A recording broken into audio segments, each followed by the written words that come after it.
Hier, je vous ai fait une vidéo un peu fâchée parce que j'écoutais les nouvelles puis ça me rend toujours hors de moi écouter les nouvelles, c'est pour ça que je les écoute pas. Le monde dans ma famille ne veut pas être autour de moi quand j'écoute les nouvelles. Moi non plus. Je dis haut et fort ce que je pense. En ce moment, ce que je veux vous dire aujourd'hui, repasser le message, c'est vous le dire plus amicalement, plus cordialement. Ce qui nous écœure un peu, c'est ça. C'est le budget qu'on a vu de Couillard qui a été augmenté. On voit les frais de garde qui vont être augmentés, nos taxes qui vont être augmentées.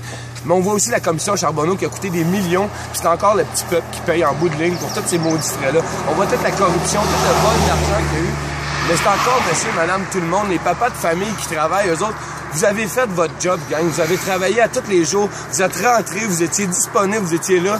Puis votre gouvernement vous a volé alentour de vous autres. Ce qui s'est passé dans la corruption, je pense que c'est bien plus de ça qu'il faudrait parler que des pères de famille qui font des actions comme ça en ce moment. C'est bien plus du fait que les pères de famille sont révoltés, qu'il y a de la rage qui se passe dans la communauté qu'on devrait parler, que du cas isolé, que le gars il a pété une fuse. Parce que là, on va psychanalyser le gars, on va essayer de mettre des beaux mots sur l'émotion du gars.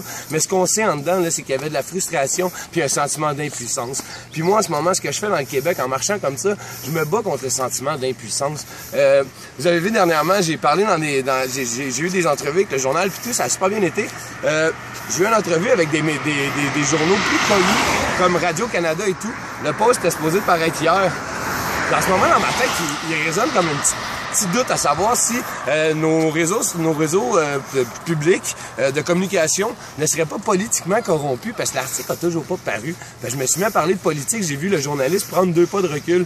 Je pense que ça, c'est un fait marquant.